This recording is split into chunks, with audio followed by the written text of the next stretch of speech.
All right, people, this is my last direct message of 2017, so hopefully I'll make it a good one. Last week we put up 5 shows in 5 days for Rubin Report YouTube Week. This week we've got my sit-down with former National Public Radio CEO Ken Stern, and next week we'll be highlighting some of my favorite episodes of the year. Today's direct message is going to be quick and to the point. With incredible gratitude and a humble heart, I want to thank all of you who helped make 2017 such a memorable year here at the Rubin Report. The ride to get here, from 12 years of stand-up comedy in New York City, to my pop culture radio show at SiriusXM, to hosting on The Young Turks, to joining my friend and mentor Larry King on Aura TV, and finally to this independent show funded by you, has been a long and windy journey, one which I wouldn't trade in for anything. It's only been a year and a half since we made the move to independence, and as some of you have heard me say, the night before we launched on Patreon, I literally thought that my career, as well as the careers of my team, might actually be over. Fortunately, within hours of launching, we quickly realized that not only was it not over, but we were just at the beginning.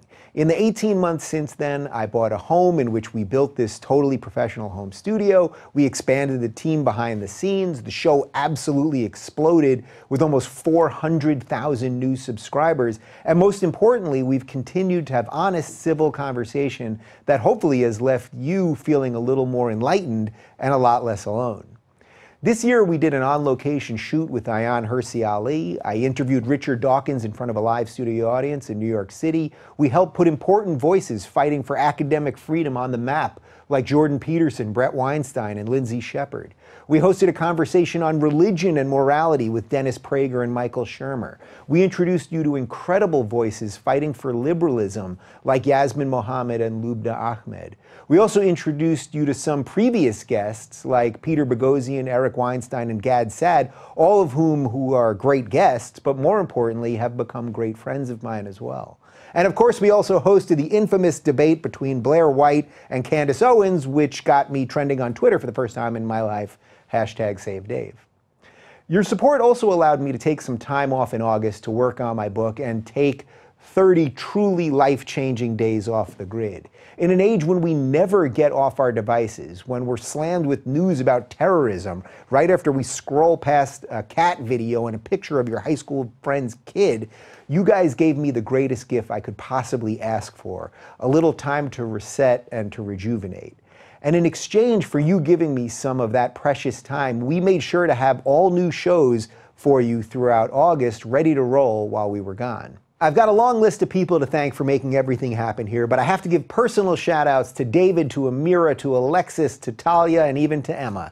There's an incredible amount of work that goes into producing these shows, and the only reason that it looks so easy is because of the team that I have making it look just that way. I also want to give a special shout out to those of you who provide us with monthly support on Patreon and on PayPal, or who have done one-time donations via Bitcoin. Your support not only keeps us independent, but has given me the luxury of saying no to several big money offers this year. As long as that support remains, I see no reason to change that, and I promise that I will do my best to make sure that your continued support is well worth it. And of course, thanks to all of you who watch, share, and like these videos. We've never put $1 into YouTube ads, but the show continues to grow because you help it do so. The emails that I get from you saying how you're putting the ideas we discuss here into action, or changing what you believe because of something you've heard, or just talking to people in a new way because of the tone we've set here, is incredibly inspiring. And I'm sorry if I don't write everyone back immediately. Trust me, I'm trying. So thank you, and thank you. This time of year is when we give thanks and show gratitude, and it's all of you who have given me so much to be thankful and grateful for. I look forward to kicking off 2018 with you soon enough, but in the meantime, Merry Christmas, Happy Hanukkah, Happy New Year, and may the Force be with you.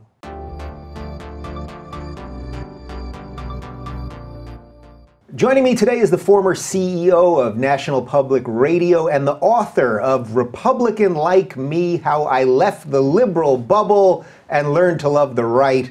Ken Stern, welcome to the Rubin Report. Thanks, Dave. Thanks for having me on the show. You left the liberal bubble and have survived. I did. You're a survivor.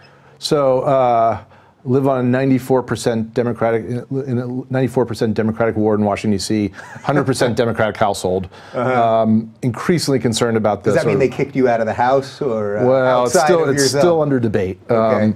My 10-year-old son booed my first television appearance when the book came out. And I've been increasingly concerned about sort of the polarization, how much we hate the other side, often without really knowing the other side. So I decided I'd do something about it for myself. Recognizing I'm in a bubble like all of us are, I wanted to spend time as much as I could trying to understand things from someone else's point of view. I spent a year traveling the country, communing with conservatives, with Republicans, really trying to see things from their point of view. Yeah, and I did survive. So before we get, well, you've survived so far. Let's see how this hour goes. Okay. And there's a lot that I want to talk to you about, because even the use of the word liberal in the subtitle, I think, is interesting, because I always talk about the difference between the left and liberalism and a few other things. But first, let's just find out a little bit about your backstory. What were you doing that led you to be the CEO of NPR? So I've spent a good part of my career in media, spent time in international broadcasting, Voice of America, and joined NPR in 1999, first as chief operating officer, and then eventually became CEO, and was there for about a decade. Have spent time in almost all the unpopular professions there are, law, politics, and media. So, and you're from DC, so right? You've so really done the whole thing here. Yeah. So there's a lot to dislike about my background, apparently, for most of the country. Tell me a little bit about just the NPR machine. I know half my audience that leans right, is probably hearing NPR and they're going, well, I like this guy because he left the bubble. But NPR like raises some flags for them, and then my audience on the left is going, NPR, they're the new Bible of truth and all that. Tell me a little bit about just the ecosystem of NPR. So NPR is an interesting place. It is really a collective of public radio stations from around the country. So NPR is a company, which I ran for a number of years, of journalists and similar people. It's essentially a news organization, but it is connected to 500 public radio stations around the country. So it's unique in the sense that most of its reporters are located in Washington, D.C. and similar places, but you can go to virtually any community around the country. The wilds of Alaska, you'll find public radio stations, which I think makes it sort of a unique place. Yeah. And do they have any other connection, the radio stations, other than that they fall under the NPR umbrella? They're all part of the, not NPR, they're all part of the public radio system. And the thing that often people key on is that they are, not through NPR, through the Corporation for Public Broadcasting, the recipients of various federal funds to support their operations. Yeah. What does it say that if we were to look at all of these radio stations, that I would guess that probably every single one of them leans left, yet they're funded by the government. So this isn't a nonpartisan radio operation, really, right? Yeah, so I've made myself somewhat unpopular in public radio over the last few months by saying two things, which I think you can hold in your head at the same time. I actually have a lot of admiration for virtually all the reporters I know at NPR and public radio stations. They try to tell stories from both sides. They're dedicated to the craft of journalism. Sometimes I think they are often even too almost metronome-like, and here's one point of view and here's another. And so I think it is appropriate to acknowledge that they are serious journalism, journalists trying to be balanced and fair, to appropriate a slogan from Fox. Right. I think the challenge that I raised with them, which made me unpopular, is they all probably, not all of them, many of them come from the same, these are self-perpetuating organizations. They hire people who are like them, who tend to think like them, who came from similar backgrounds. Many of them, I think if you took a census of them, you'd find very few voted for Donald Trump. Right. It's funny, I can see how careful you're trying to be with your words, that you don't want to say all, and of course you don't mean every employee there, but probably the vast, vast majority, if not 90% or more, are progressives, I think is basically what you're trying to say, I think that's probably right. And so I think the challenge is not that they're progressives, but there is a consequence of groupthink about what stories are important, what policies are right and wrong, what voices should be on the air, and I think that's a real challenge for a place like NPR, and really for mainstream media as a whole. It's what I said to the folks at NPR was, they would never think of covering racial issues only with white males, no matter how good those white males are. And really, it should be the same with politics. They shouldn't cover it only with people who largely come from a progressive background, no matter how dedicated to the craft of journalism they are. What kind of racial issue do you mean? Where? Well, it doesn't matter. I just mean any sort of, if they wanted to cover, if they had a beat on race in America, right? They would not only have, they wouldn't have whites on it, white males only on it. And they shouldn't. Right. They shouldn't cover gender issues only with men. I mean, I think you need to have people of different backgrounds and different ideas to have the right type of creative tension that a newsroom needs. Right. You're not saying exclude those people. You're saying they just have. No, of course not. Right. Yeah. Okay. I'm all for white males. I happen to be one. Right. Last I checked. It's that you need to have not only diversity of gender and race in newsroom, you have to diversity of ideas and backgrounds. Yeah. So where were your politics? So you started there in '99. Were you a hardcore lefty? Were you a centrist? A liberal? Or I don't think a hardcore person would write the book I did and take the experience. But I spent time in Democratic politics on the re-elect for Bill Clinton. I think I say in the book I voted straight Democratic ticket, except for I think I probably voted against Marion Barry in his various quests to be mayor for life. Right. And that's about it. Yeah. So the crack arrest was too much for you. That's where you drew the line with Marion Barry. Yes, that's right. That's right. Yeah. So when did you sort of start realizing that there was this ideological lockdown on alternative opinions there?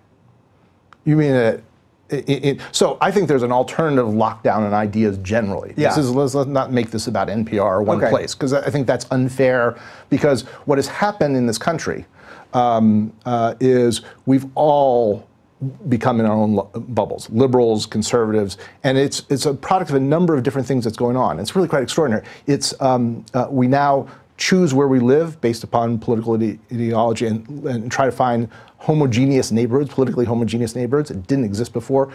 Our political parties are increasingly political homogeneous. There are no such thing as conservative Democrats or liberal Republicans anymore. They don't have homes. Yeah, where'd the Blue Dog Democrats go? Those are the guys that I would love to be voting for. Right, they died. I mean, the Blue Dog Caucus was quite important 15 years ago. Yeah. It doesn't exist anymore. There is no Democrat who is more conservative than the most liberal Republican, and vice versa. The Venn diagram does not meet anymore in the Congress.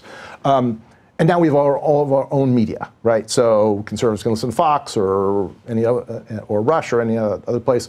Democrats liberals and progressives have plenty of choices that fit their own. And it's incredibly destructive. And it means we're all increasingly in our own bubble. And when that happens, it's not that we actually begin to disagree more. It becomes easy to demonize the other side. When you don't know them, when you don't hear from them, when you don't dialogue with them, it's really easy to hate each other. And that's what's happened in this country. We really hate the other side in ways that are very different than 15 years ago.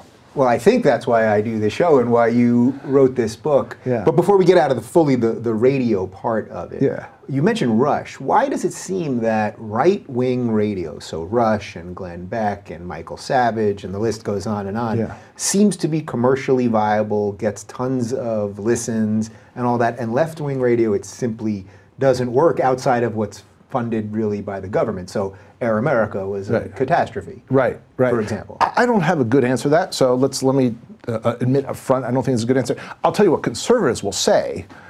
They will say, I don't think this is either, I think it's a little bit of truth and a little bit of falsehood in it, is what liberals find a home at places like the New York Times and NPR. They're comfortable with them. Their needs are met. And they'll say that Rush and others are successful because conservative needs are not met in mainstream media. And that's, look, I'm not going to make an equivalency between left and right. I think that's a false equivalency in terms of media and how they operate. But it is clearly true when you look at the psychographics of the readers of the New York Times or the listeners of NPR. They come primarily from the left. Yeah. When you hear people on the right, it's usually people on the right, say, well, why are we funding NPR? I mean, why is the government even funding public radio at all at this point? And especially if there is an ideological bent to it. How do you respond to that? Yeah, again, I don't want to, let's not take this too far, because ideological bent is right in sort of an unconscious way, subconscious way. It doesn't have, I think, no one sits at NPR or the New York at least didn't used to, and says, let's tell one side of the story and not the other. Yeah, I suspect that's actually not quite true. I mean, I think they're in their bubble, as you talk about here, so much that I don't know that they're consciously doing it, but they've sort of decided what I think the truth is. I think it's a fair criticism, right? But there's a difference. I mean, there's a very significant difference in how mainstream media works and conservative media works. And let's just acknowledge it without sort of attributing anything good or bad to it, and just acknowledge that they come from a different place and a different sort of journalistic ethic. Public fraud funding for public broadcasting is an artifact of a different era. They started in 1970. When there was 3 networks and there were just no real alternatives to those 3 networks and a handful of newspapers. And it was really important that the government, as they do in England and a lot of other places, supported the public radio and public television to make it exist. Probably true that if public radio and public television didn't exist, no one would create it now because there's so many different outlets. The reason is, I think it's interesting though to actually explore the reason why public broadcasting funding still exists. It's not because of NPR and PBS, it's because of the local stations. The people who, they'll bang on NPR and PBS, but at least in my day, the people who actually stood up for public broadcasting when it came to appropriation time was Ted Stevens, as conservative a senator you ever get from Alaska, because he didn't really care for NPR or PBS particularly, but he loved Alaska public broadcasting. And he knew that that was actually a lifeline service to parts of Alaska that didn't get content, local news and others. And that's why I think it still gets public support, not because of a like or dislike for the national content providers. That's interesting. I don't know too much about Ted Stevens specifically, but I wonder, was he fighting, would he have been okay with, well, let's the state fund it then, not instead of the federal government? Or is this all funded? I assume is it a partnership partly with the states? So states would put up. So public broadcasting is complicated, but states. We don't have to go too into the weeds, but I do think it's interesting relative to role of government. So many, not all, many public broadcasting stations get significant support from local jurisdictions, whether it's a state or a municipality. Yeah. So even though he probably wasn't thrilled with what they were putting on air, he just wanted some of the federal funds that help allow it because he liked it for his state's purposes. Yeah, he knew it was a lifeline service to Alaska and Wyoming and other places like that that don't have major media markets. That's really who, and that's where the money goes, is to those stations. Right. It's interesting because the world has changed so much, obviously, since 1970. Right. And the idea that the government, I mean, to me, and I get it, Sesame Street's great, and I was just watching it with my niece a couple weeks ago, but the idea that the government is funding any of these ways that we get media now seems very archaic to where we are in 2017. It is. The interesting thing to think about, and I mean, we could spend the whole hour talking about it, and I hope we don't, because I want to talk about my book. We'll get there. But if federal funding went away tomorrow, on the radio side, I know much more about radio than television, NPR would ultimately be fine. Many of the stations in big cities would be fine. It's actually the rural stations that would collapse. And that's why I think there is that support for public broadcasting funding as it goes forward. Yeah.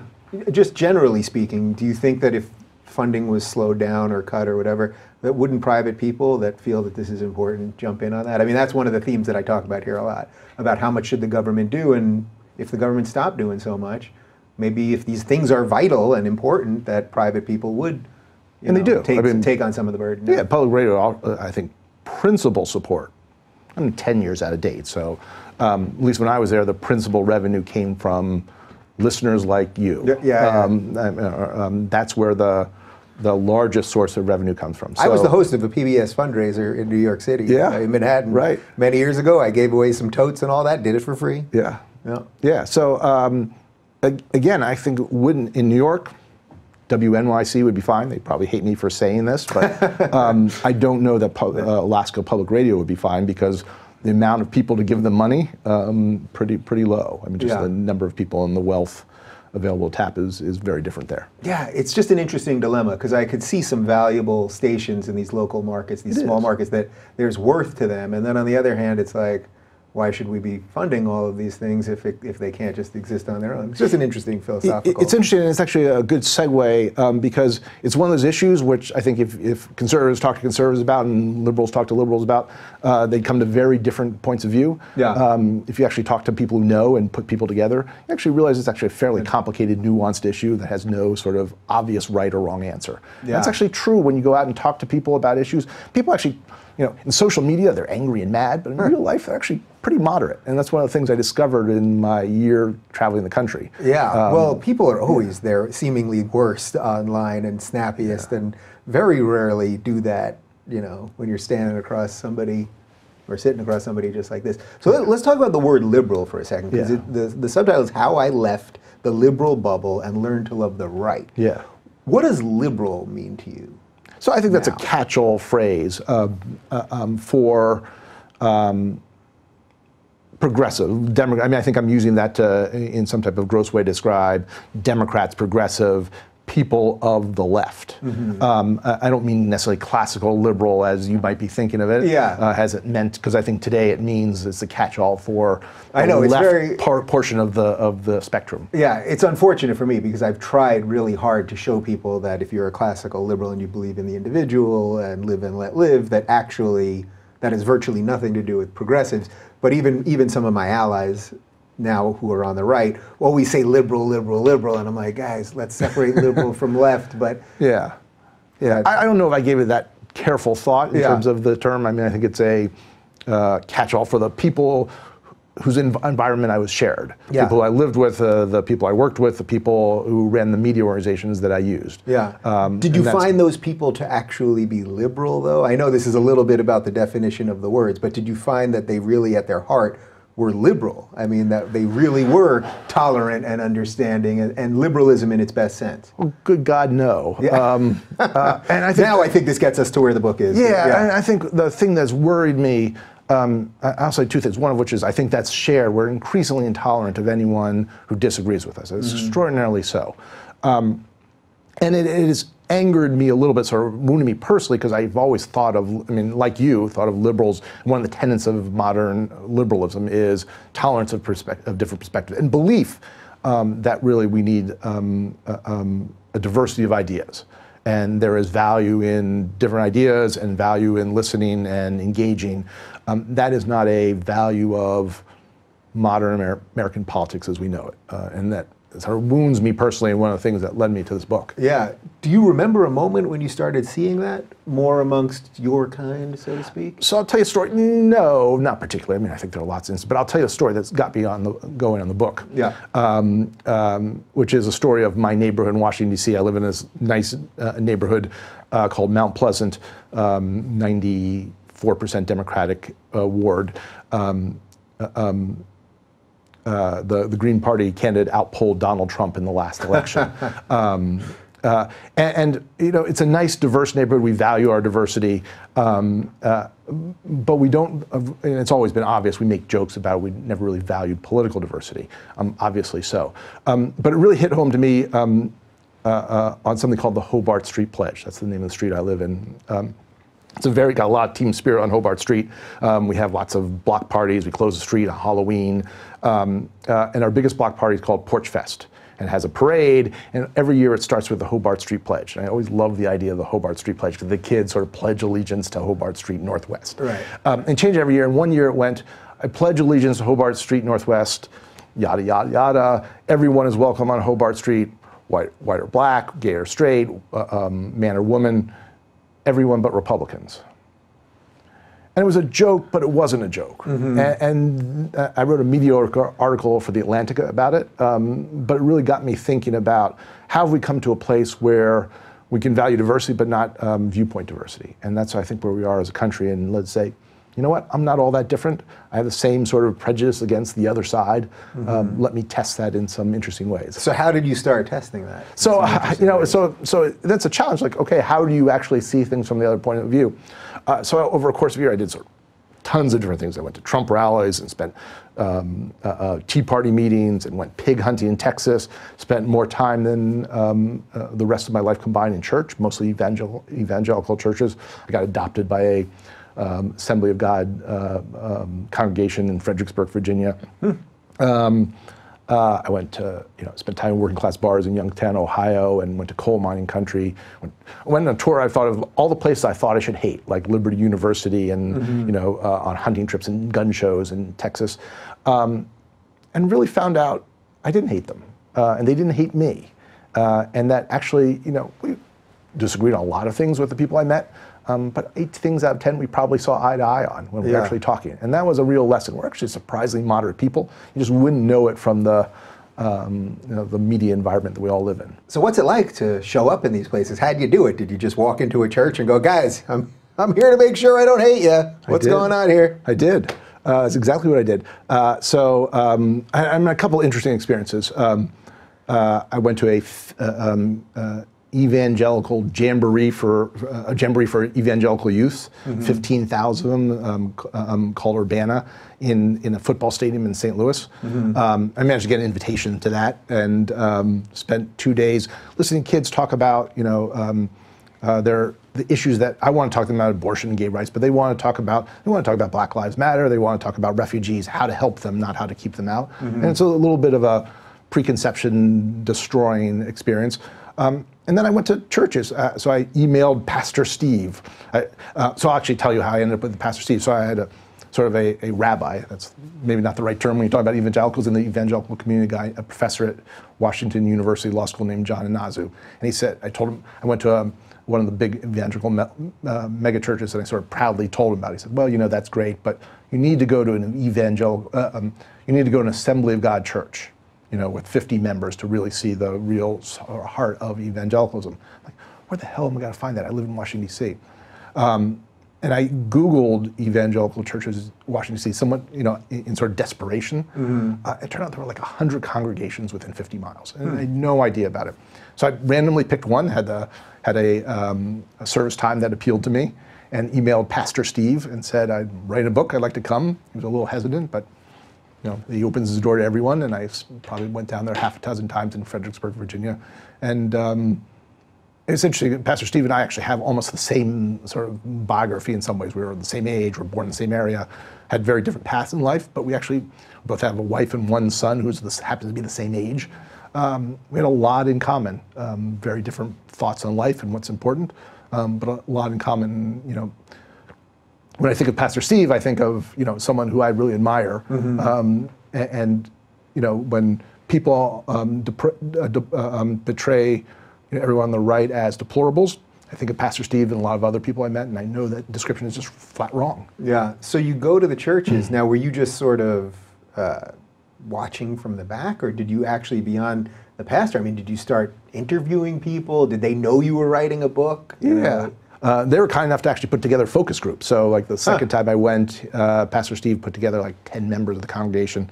And I just sort of sat in their lunchroom in the basement, and we talked for an hour about politics and the community and things like that.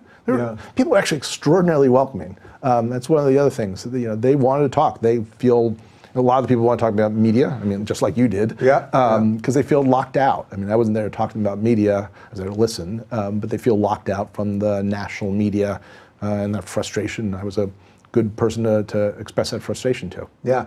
Were you shocked that they were as welcoming and friendly? I mean, it almost sounds silly to have to ask that question, but I think a lot of lefties, a lot of progressives actually think that these are all evil people. I mean, did it shock you? So let me tell you a story. So the Washington Post did a word cloud, so I think about a year or two ago, which they asked Democrats what you thought about Republicans and Republicans what you thought about Democrats.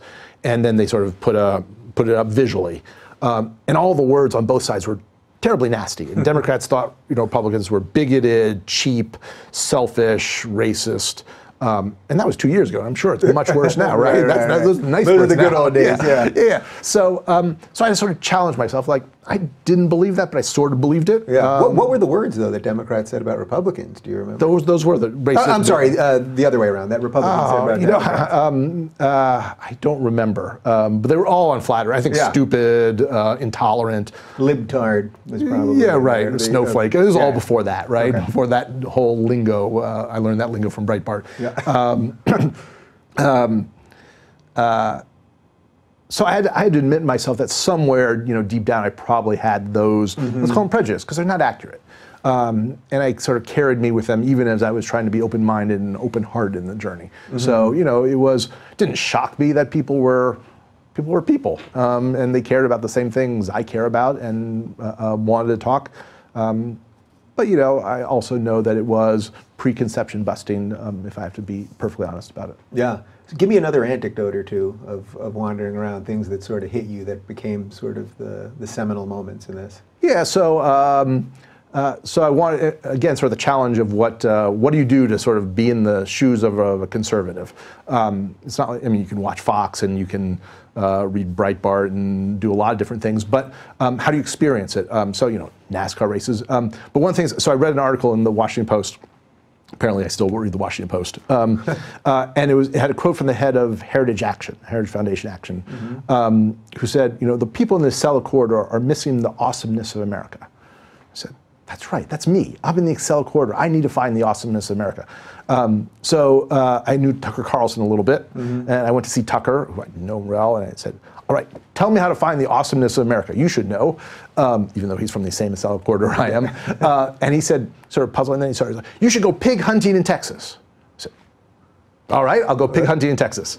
So I did that as part of my challenge. I want to challenge myself on an issue that I didn't know a lot about, but I was sure I was right. On gun control and gun rights. So what was your position at that time when we started here? I'm for virtually every form of gun control imaginable, up to, if I could figure out a way to take everyone's guns, I would probably have been for it.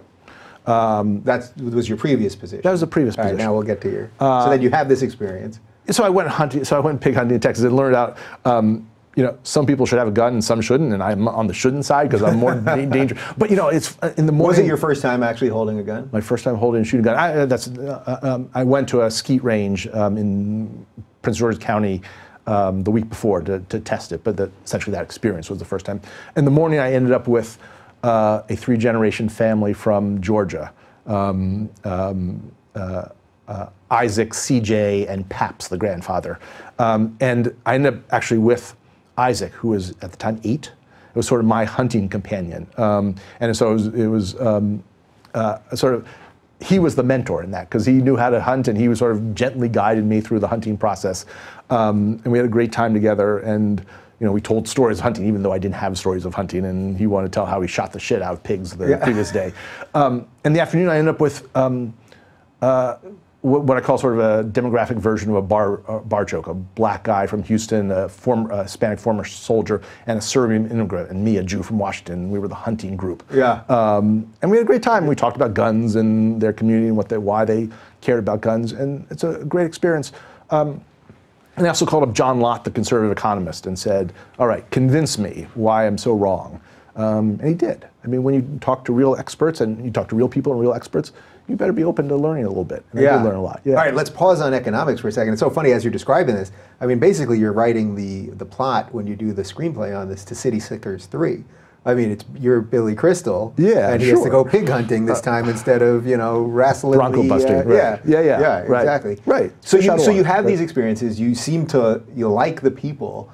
Did you find any diversity of thought on that side? I mean, it sounds like it was mostly at first about, well, they were nice, so that's pretty good. Yeah. Did you were they all in lockstep intellectually, the way you were sort of frustrated with that on the left? So I think people lived a conservative bubble too, and tend to gravitate towards each other. But the truth of the matter is, I mean, the truth of the matter is,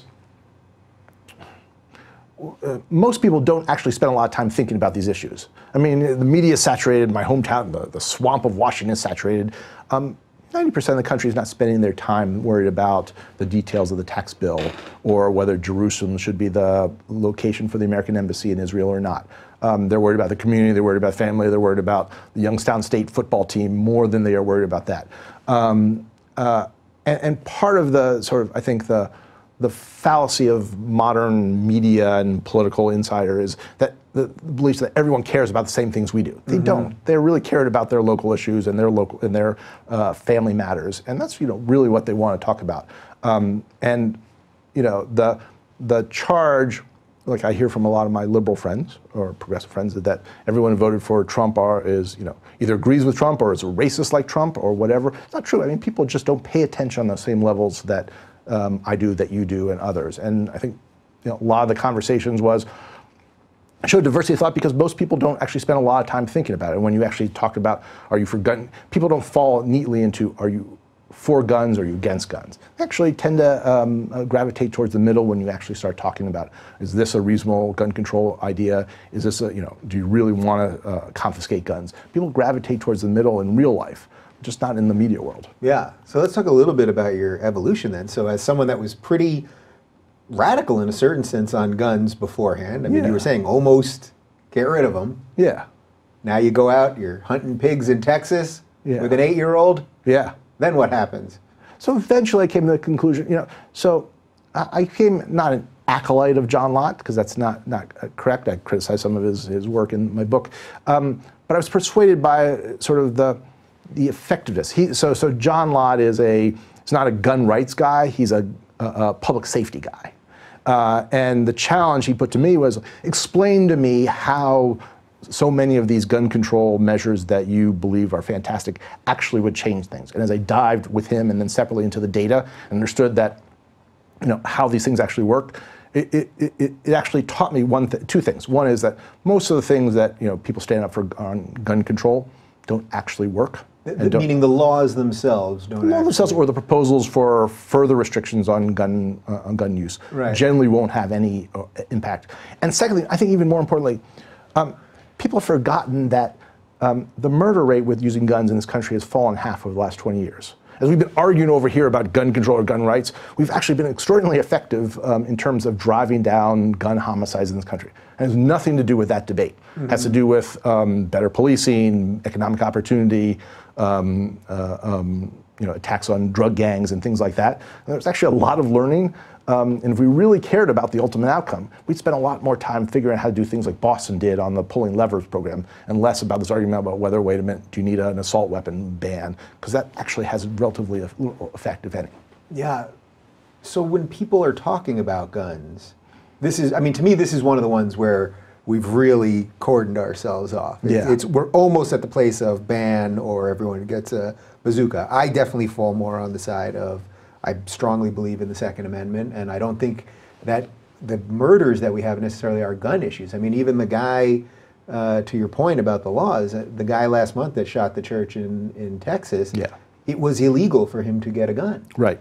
So there were laws in place. So it's like, we can keep making more laws, but that doesn't mean people won't keep breaking the laws. And that seems to be the disconnect, I think, where the left says, well, just make more laws and we can actually whittle away at all of this. And for me, it's like, I don't see how more laws actually resolve this. These other things are actually complicated. So the Sutherland Spring church slaying, as you described, was evocative to me because where I went pig hunting was about 8 miles from Gonzales, Texas. As the crow flies, about 30 miles and 30 minutes by car. And that's actually one of the things is, you don't have a cop around the corner, a beat cop around the corner like you do in Washington, D.C. Reminds me of the T-shirt I saw at gun shows, which is I'd rather have a gun in my hand than a cop on the phone.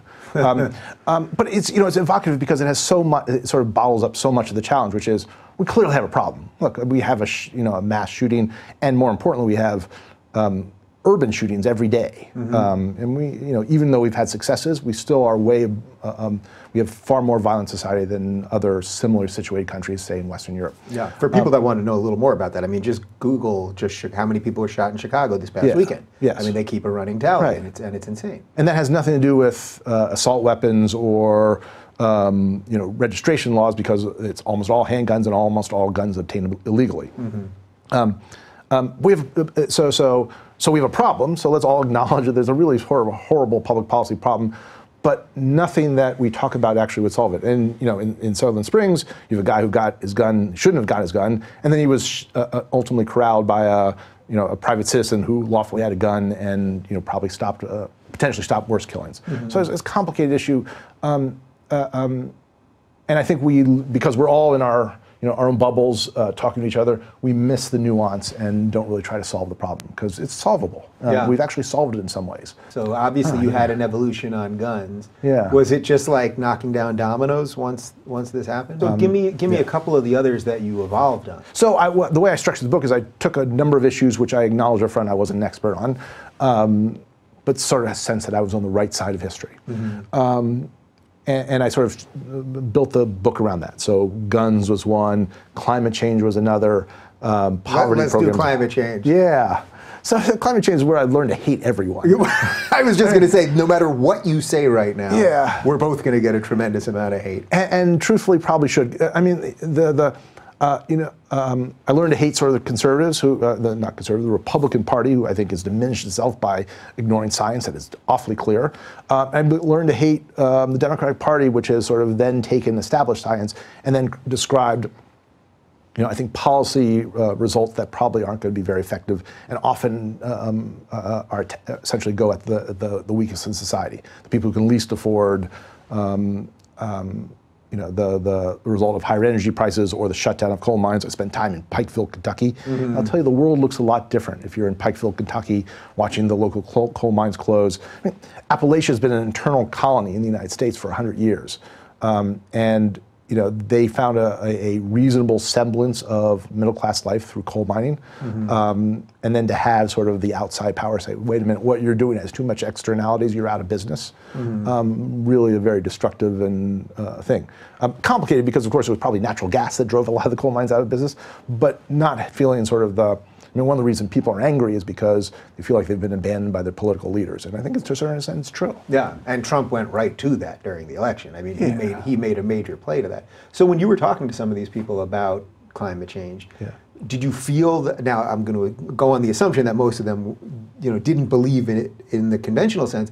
But did you find that they didn't believe in the science? If you brought some scientific information, was it a dismissal of science, or was there something else, or did it have to do with religion and what they believe the Earth and God is capable of, and all of that? Like, what was actually the way of thinking? So I think the way most people think around these things is, and I'll put words into people's mouth. This is my sort of read on, which is, I'm getting screwed. My community is getting screwed. People are leaving. Anyone who can leave Pikeville, Kentucky, leaves Pikeville, Kentucky. I had a job and a career in the coal mine, and I wasn't getting rich, but I was having a decent life for me and my family, and it's all gone. I'm getting screwed.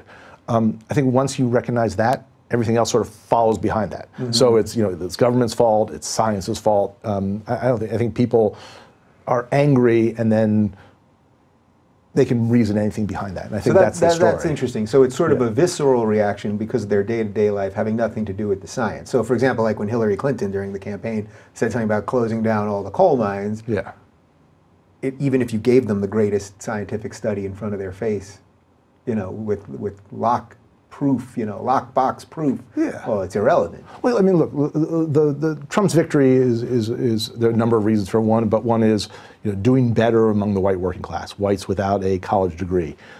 He won it by 39%. It's an extraordinary amount. And you look at the white working class, which is sort of a big 40% of the country. I mean,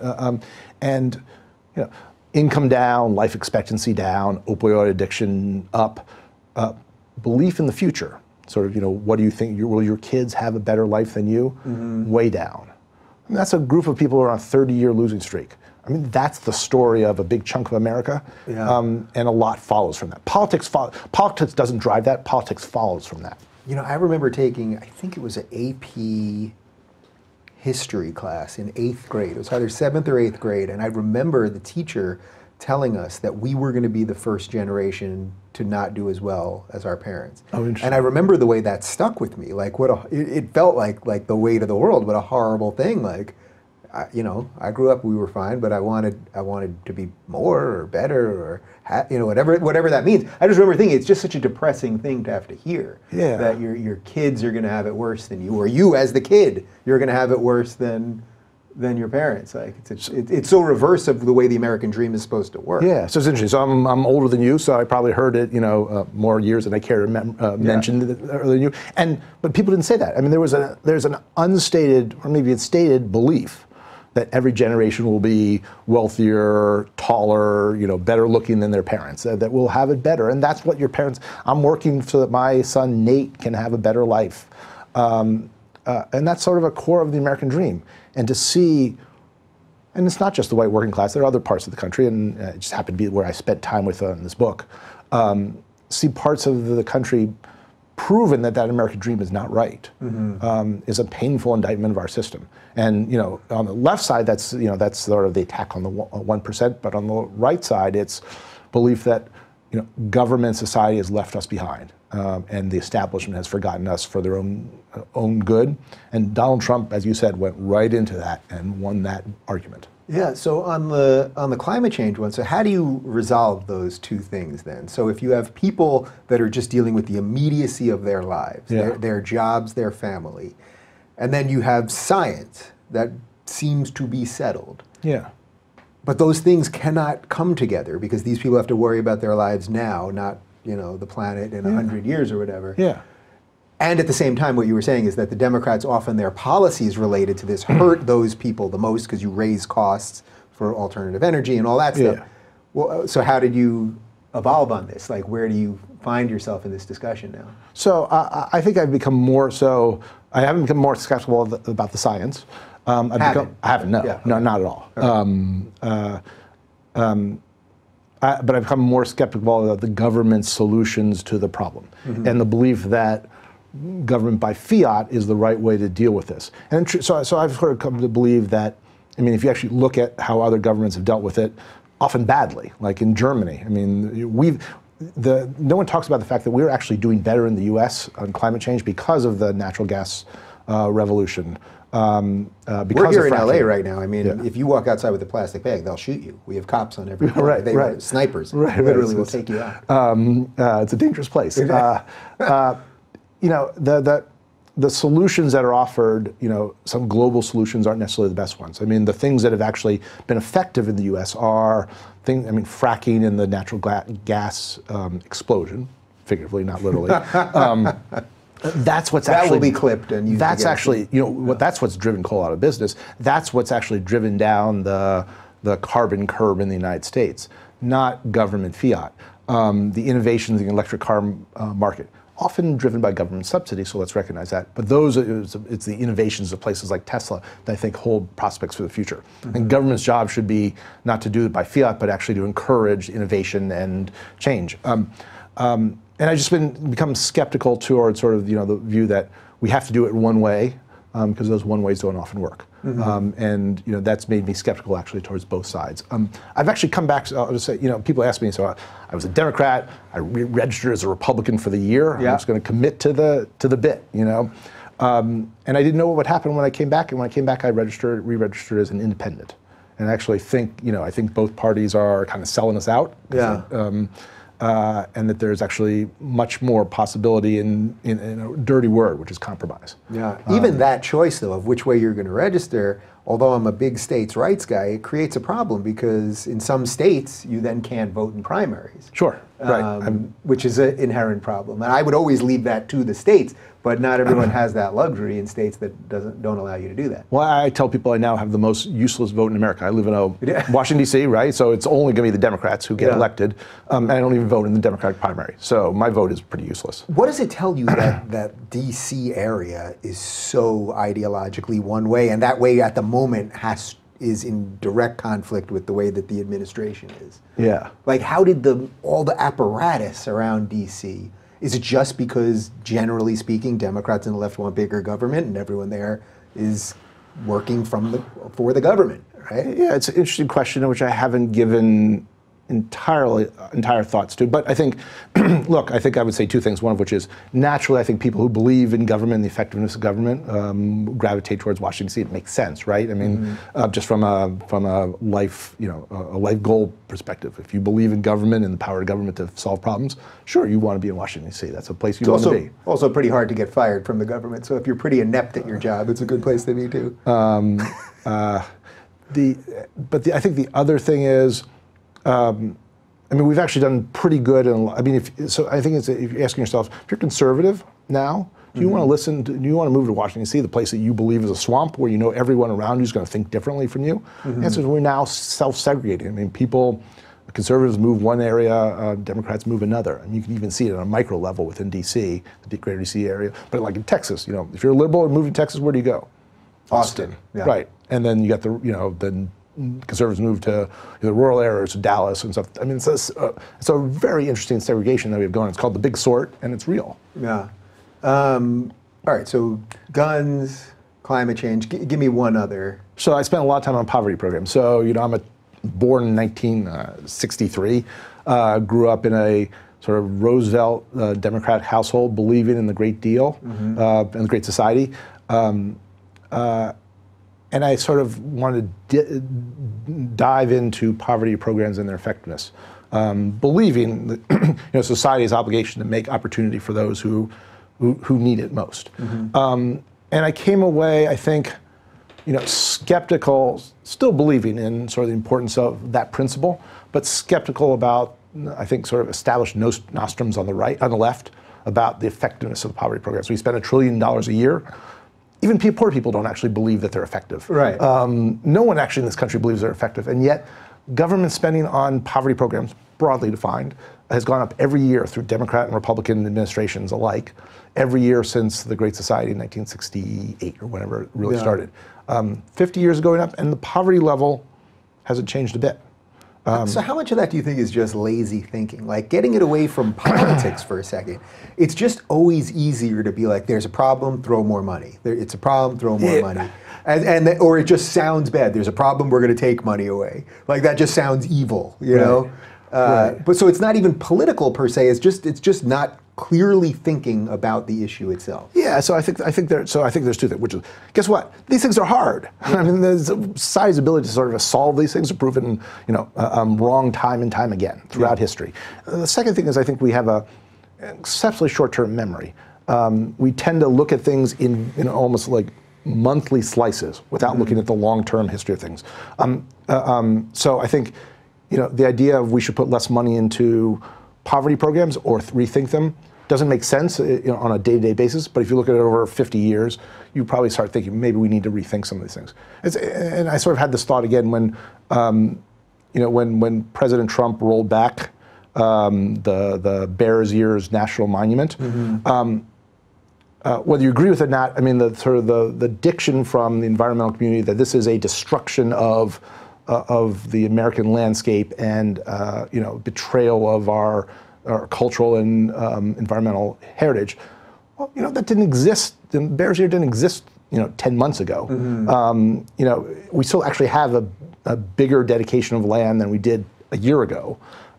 We need to think things in a little bit broader context before we sort of run to our battlements and start accusing the other people of being evil, which is what we do every day. Yeah. So it's interesting to me. Although you're saying Republican like me, and I do want to find out the exact moment you said, all right, I'm a Republican, a lot of what you're saying here really sounds very libertarian. Now, I understand there's a libertarian wing of the Republican Party, but basically what you're saying is your feelings on most of these issues didn't change that much, but at where the rubber met the road every time, you realize that the government wasn't the answer. That strikes me as a really libertarian way of thinking. Yeah, I like to think about it. So in the book, I describe myself as being part of the muddled middle, because I see sort of value. I mean, I see still value in government solutions, and I still think society has an obligation to care for the people who live in the shadow, the people in Pikesville, Kentucky. They need our help. They don't need our lectures on the evils of cold. They need our help. I don't know if there's a sort of a principled belief other than sort of the notion that a lot of the solutions that we talk about and defend every day have proven not to work. And we really owe ourselves to rethink a lot of these things. Yeah, and unfortunately people don't seem to be very good at that. So when did you actually say, finally, did you wake up one morning and go, my God, I've been doing this for a year, I'm one of them? But I'm not. So in the end, I'm one of them. So Republican like me, as a little bit of take on black like me, where in that case a journalist donned a disguise to experience what it's like to be black. So I was, in my own small way, trying to experience what it was like to be Republican. And when I finished, I said, do I really want to be? I mean, in another year, I might have very much thought that I would be a Republican, because as you say, a lot of things I learned along the way. Not a big fan of Donald Trump and sort of the carnival atmosphere of the Republican Party. I couldn't stay there. But I didn't feel at home in the Democratic Party either. So I think I'm at home being independent, and finding ideas I like on both sides, and disliking a lot of people and a lot of the political apparatuses on the extremes. Do you think a sensible middle can actually hold? I mean, it's one of the things that I've been talking about for a long time, that there is this sort of new center developing, that there's the disaffected liberals, the people who realize that the government can't do everything. There's a certain amount of people who don't like the odd control that the right has related to religion and a few other things, that there is this new center of basically people who are pro-freedom. My fear is that I don't know if it can really hold for that long. We're building it now. There's this and so many of the conversations I have are around that. But that ultimately, because we're going to be nipped off by both sides, we may not have enough staying power. I'm going to keep trying for it. But I'm curious what you think about I'm that. with you. So I think it's early. So one of the interesting sort of political dynamics is the rise of the independents. So people don't realize that independents now are 42%. People who identify as independents, 42% of the country, far more than Republicans or Democrats, and a lot more than there were 15 years ago. And that, I think, is because some people are thinking a little bit differently. I think it's because some people are really Democrats and Republicans but are embarrassed by their parties. And I think then there are people in there who really don't know what they're for or against. But it is interesting to me that there is that growth of people who are saying more and more, you know what, I don't trust the party, even if I vote for them lockstep. I don't trust the one side or the other. I don't like the way they're going about doing their business. There's got to be a different way. And that's the rise of the independents, whether it coalesce into a political movement or force changes in politics, I don't know. But there's something interesting going on. So it's interesting to me that you said the carnival atmosphere around Trump, because certainly there is a carnival atmosphere, there's no doubt, the tweets and all of that. But in terms of the things that he's actually doing, it does kind of line up with a lot of the things that you learned about it, right? I mean, I think I read the other day that for every one regulation that they've passed now, they've knocked away 17. He basically has been for smaller government and tax cuts and trying to rethink some of these things. So is that, it's really, you're hung up on the carnival portion? Look, I wish we had Thomas Jefferson again. Well, go to the Jefferson Monument near your house, and that's the stuff that I would rather have these days. So Trump's really interesting. I mean, he, in some ways, he's run a very conventional Republican government. The tax bill is very standard Republican playbook. Obamacare, appointments to the Supreme Court. I mean, a lot of things actually straight from the Mitch McConnell playbook. The thing I object to, and I think it's real. So I mean, so I think the tweets are not just sort of a carnival atmosphere without consequences. I think a lot of people are willing to say, well, that's just Trump being Trump. It's just him. I think he is destructive of democratic institutions that matter. I mean, his attacks on the press. I'm not the person who stands up for the press, as you know, 100%. But his attacks on the press, I think, hurt. His attacks on the judiciary, his attacks on the independence of the Justice Department and the FBI investigation. I think those are all destructive of public faith in institutions, which are weak anyway. I think that's really bad for a president, and that's independent of policy. That's Donald Trump being a Trumpist, not being a conservative. Yeah. So where does this all lead? What's next now? How do we get some of this to coalesce and get some people to think clearly about these issues and realize that the Republican down the road is not your enemy and the Democrat is not the libtard and the rest of it? Yeah, so I think it's actually a really interesting question, which I don't have a good bottle answer. I'm going to keep talking about and writing about. That's what I can do. That might be the answer right there. I'm interested, actually. I mean, there are some structural things that matter. I think the Supreme Court case on gerrymandering actually matters a lot, because one of the things that has happened is we have what's called landslide counties.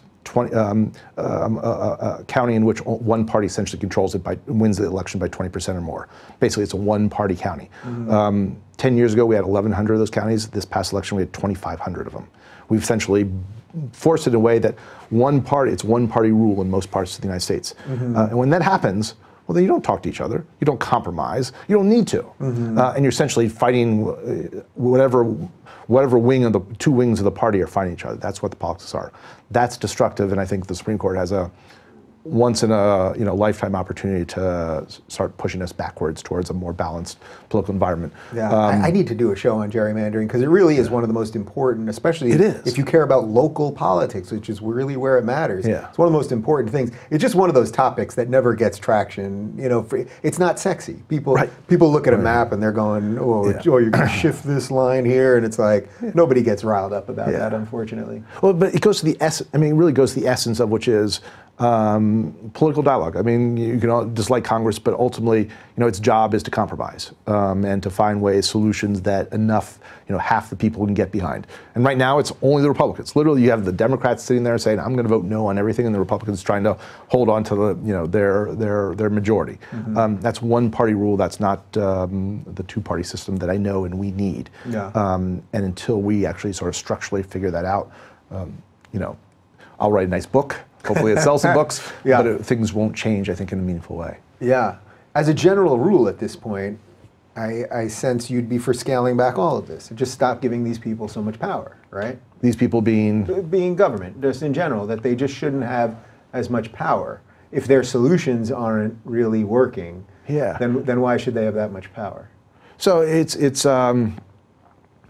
yeah, I mean, I think I think I wouldn't put it that way. I think the reason I'm leading you with the question a little bit is because you're badgering the witness. Well, slightly in a way, because I know there's so many people that are feeling what you feel here, that have realized that, lefties that realized, okay, these aren't horrible people. They have a different set of problems or a different set of beliefs.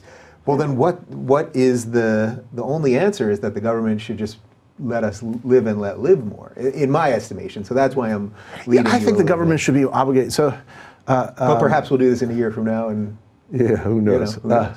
I think for me, the thing I'm skeptical about is not ultimately, it's a power without results, and so much of which I think I've learned over the years, not only this book but my first book, which is about sort of charitable programs. Which are usually funded by the government, is that we continue to perpetuate programs and projects and spending that has no provable results.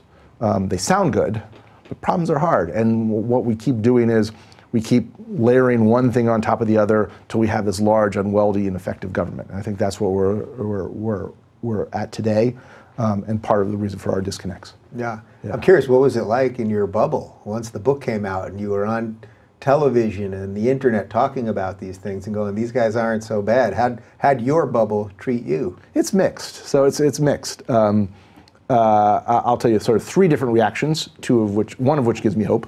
As I said, one was my 10-year-old son booing me on television because he's grown up in an atmosphere in which Democrats are right, conservatives are wrong. It's actually a phrase from a conservative talk show called the Will Cowell Majority, which goes, "We're right, they're wrong, that's the end of the story." And so many people actually believe that, not on the conservative side, liberal side, both sides. I got attacked on social media by a lot of people who wanted to call me, I must be a racist or hate gays or Benedict Arnold. All people, none of them who actually read my book, having fun judging a book by its cover. So there's a lot of that, and it's dispiriting and makes me want to chuck my phone out the window. And I think that's probably been the biggest reaction. But there's been enough people who read it and said, you know what, I like where you're coming from. I don't necessarily agree with everything you say, but we've gotten to a bad place. We need to work our way out, and that's conservatives and conservatives and liberals alike, or at least Democrats and Republicans alike. And I think there's enough there to give me a little sense of encouragement. Yeah. Well, listen, I like talking to anyone that is on a journey of trying to figure something out and not pretending they have all the answers. I think that seems to be the key to this whole thing. You're not sitting here pretending that you've got all the answers, but you're going to keep trying to figure it out. Yeah. It's nice, right? I mean, it sort of feels freeing in a way. Yeah, I'm happy to admit, some of the things I say in the book, probably wrong, and I'm happy to be proven wrong. I think none of us can be expert in all the issues, but we all sort of inherently believe that our side is right, they're wrong. And how do we know that if we haven't explored those issues? And none of us have the time and freedom to do that. That's why we shouldn't just immediately assume our colleagues are, our fraternity is right and they're wrong. We should be listening to everyone and making up, independent judgments. It's been a pleasure chatting with you. We're going to put a link to the book in the comment section right down below. And for more on Ken, you can follow him on Twitter @KenPStern.